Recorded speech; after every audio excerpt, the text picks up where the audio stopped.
Madam, అమరావతిగా రాజధాని నిర్మాణం ఇది ఇప్పట్లో పూర్తయ్యే పని కాదు. 2.5 సంవత్సరాల్లో కట్టేస్తా అంటున్నారు. కానీ ఇప్పట్లో అయ్యే అవకాశం లేదు ఇది.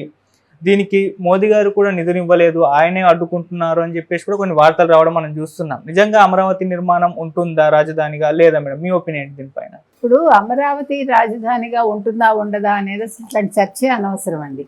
ఎందుకంటే ఒక్కసారి చంద్రబాబు నాయుడు గారికి ప్రజలు పట్టం కట్టాక ఆయన ఫస్ట్ నుంచి అమరావతిని ఆయన అది యాక్చువల్గా ఆయన మానస పుత్రిక అనుకోండి, ఏదైనా అనుకోండి, అమరావతిని అసలు రాజధానిగా చేయటంలోనే ఎన్నో అంశాలు వాళ్ళు పరిగణనలోకి తీసుకున్నాక చేశారు.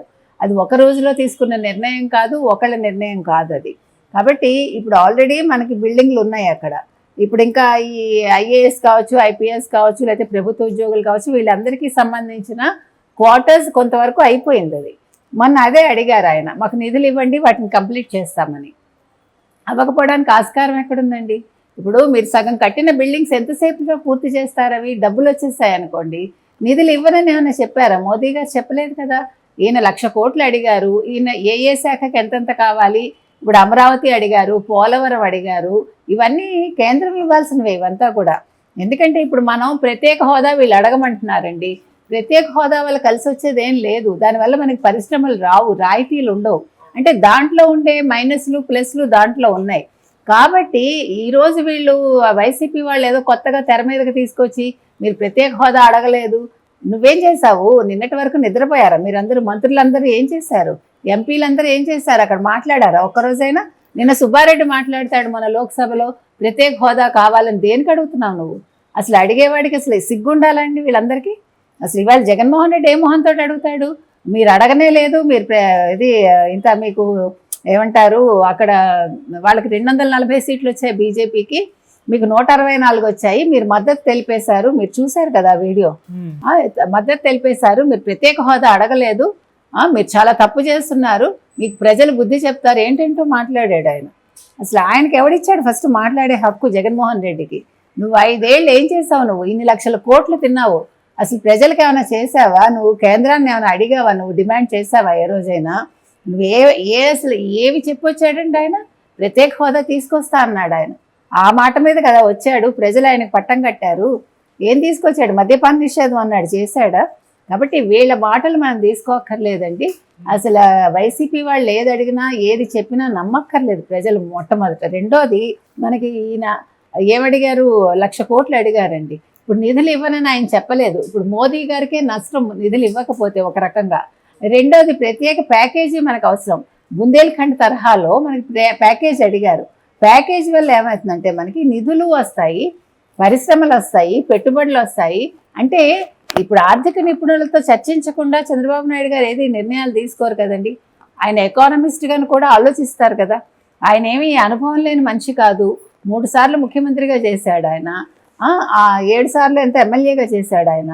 40 ఏళ్ళ అనుభవం ఉంది. ఇప్పుడు 4వ సారి ముఖ్యమంత్రి అయ్యాక ఆయన ఏదో ఒక చిత్తుకాయుధం పట్టుకుని వెళ్ళిపోడుగా. అక్కడికి వెళ్లే ముందు ఎంత కసరత్తు చేస్తే వెళ్తారండి? అసలు అమరావతి ఎందుకు అభివృద్ధి చెందదు? తప్పకుండా అభివృద్ధి చెందుతుందండి. కాకపోతే ఇక్కడ ఒక్క పాయింట్ మీరు అన్నదానికి మనం ఆలోచించాల్సింది ఏంటంటే, సరే ఈయన అమరావతి డెవలప్ చేస్తున్నారు, 5 ఏళ్ళు చేసేస్తారు, పెట్టుబడులు వస్తాయి. ఇప్పుడు భయపడేది ఏంటంటే పారిశ్రామికవేత్తలు కావచ్చు, రియల్ ఎస్టేట్ వాళ్ళు కావచ్చు, నెక్స్ట్ మళ్ళీ జగన్ వస్తే ఏంటి? ఇక్కడ ఈ చిన్న డౌట్ అయితే ఉంది అందరికీ. ఈ డౌట్కి ప్రజలు సమాధానం చెప్పాలి. అంటే వాళ్ళు మళ్ళా అధోగతికి వెళ్ళిపోతారా?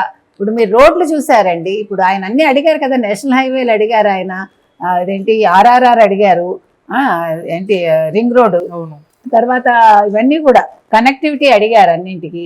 సో ఇవన్నీ చూసుకున్నప్పుడు ప్రజలు ఇప్పుడు అభివృద్ధి చూసుకుంటారా? కాదు, మాకు జగన్మోహన్ రెడ్డే కావాలి, మాకు రాష్ట్రం అధోగతి పాలవ్వాలి అని చూసుకుంటారా? 29కి అనేది ప్రజల మీద ఉందండి.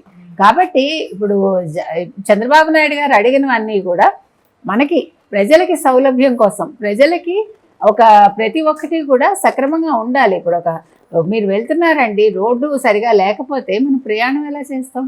ఇప్పుడు మనం చూసాము ఆంధ్ర రోడ్లు ఎట్లా ఉన్నాయో గత 5 ఏళ్లలో. వాళ్ళు ఏం చేయలేదు, ఏం చేశారు మనం చూసాం.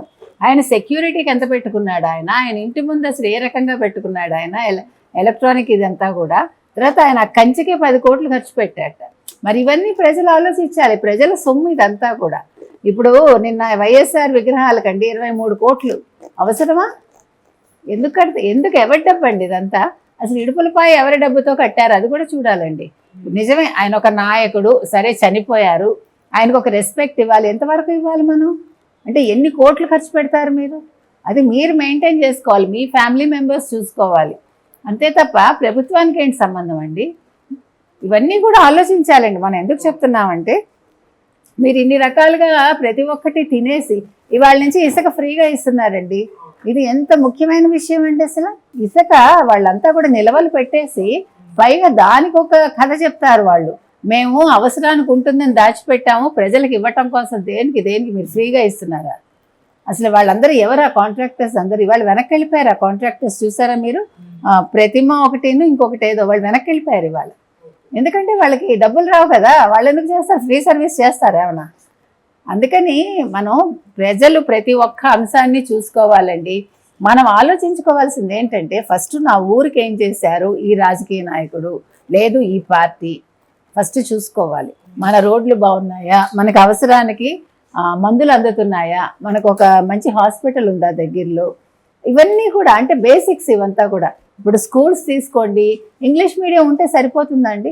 ఇప్పుడు ఎంతమంది టీచర్స్ ఇంగ్లీష్ సరిగా టీచ్ చేస్తారు, ఎంతమంది టీచర్స్ తెలుగు సరిగా టీచ్ చేస్తారు? ఫస్ట్ టీచర్కే సరిగా భాష రావట్లేదు. మీరు తీసుకున్నారంటే ముందు టీచర్లకి ట్రైనింగ్ ఇవ్వాలి మనం. చక్కటి భాష మాట్లాడే టీచర్లు ఎంతమంది ఉన్నారు తెలుగు మాట్లాడే వాళ్ళు? అవునా కాదండి? నేను ఎందుకు చెప్తున్నానంటేనండి, ఇప్పుడు మనం ఒకటి పాలసీ తీసుకొచ్చేస్తాం. నువ్వు పాలసీ తీసుకొచ్చేసి అందరూ ఇంగ్లీష్ చదివేస్తే అయిపోతుందంటే, మనం దాని మీద మనం వీడియోస్ చూసాము, ఆ పిల్లలు మాట్లాడారు, 10 మంది పిల్లలు అమెరికన్ యాక్సెంట్లో మాట్లాడేస్తే ఏం కలిసి వస్తుంది? ఇక్కడ అందరూ అమెరికన్ యాక్సెంట్ మాట్లాడరు కదా. అమెరికన్ యాక్సెంట్ ఎక్కడ కావాలి మనకి? నువ్వు ఒక ఇంజనీరింగ్ చేసి ఒక ఎంఎస్కి వెళ్తేనో, లేదు ఒక ఐటీ ఉద్యోగానికి వెళ్తానో నీకు అక్కడ ఆ యాక్సెంట్ పనికొస్తుంది. మళ్ళీ బ్రిటిష్ యాక్సెంట్ వేరు, మీరు లండన్ వెళ్తే అక్కడ వేరు, మళ్ళీ అమెరికన్ యాక్సెంట్ వేరు. కాబట్టి ఇక్కడ అమెరికన్ యాక్సెంట్ నేర్చుకున్న వాళ్ళు ఏం చేస్తారు 4వ క్లాస్ నుంచి? నీకు ఇక్కడ బేసిక్ ఇంగ్లీష్ రావాలి, ముందు గ్రామర్ రావాలండి. మనకి ఏ భాషకైనా కావాల్సింది మనకి గ్రామర్. ఆ గ్రామర్ మీద పట్టు ఉండాలి తప్ప వ్యాకరణం రాకుండా ఇవన్నీ నేర్చుకుని ఏం చేస్తావు నువ్వు? మహా అయితే మీకు ఎన్ని వాక్యాలు నేర్పిస్తాడు ఒక టీచరు? 200 వాక్యాలు నేర్పిస్తాడు. బాగా ఇంగ్లీష్ వచ్చిన వాళ్ళు ఒక 500 వాక్యాల కంటే మాట్లాడండి, మీరు అబ్జర్వ్ చేయండి కావాలంటే.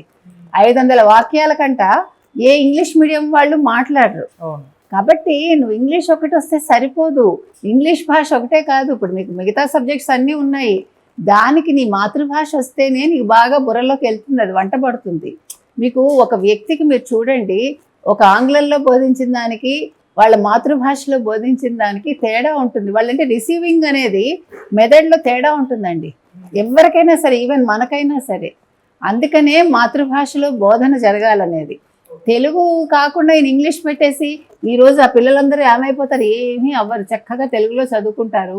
తెలుగు కాస్త వస్తే, డొక్కశుద్ధి వస్తే మిగతా భాషలు ఆటోమేటిక్గా వస్తాయి. చిన్నపిల్లలకి ఎప్పుడు కూడా వాళ్ళకి ఏంటంటే మాతృభాష వచ్చాక they can able to learn at least 2 to 3 languages అండి. ఇప్పుడు మీరు బోర్డర్ ఏరియాస్లో చూడండి, అంటే ఇప్పుడు మీరు చిత్తూరు వైపు వెళ్ళారనుకోండి, అక్కడ పిల్లలకి తప్పకుండా తెలుగు తమిళం ఉంటుంది. ఇటు వెళ్ళారంటే మనం బరంపురం సైడ్ తీసుకున్నామంటే, వైజాగ్ నుంచి ఆ చివరికి వెళ్ళిపోతే అక్కడ ఒడిషా కూడా వస్తుంది. వాళ్ళకి ఒడియా మాట్లాడతారు, తెలుగు మాట్లాడతారు.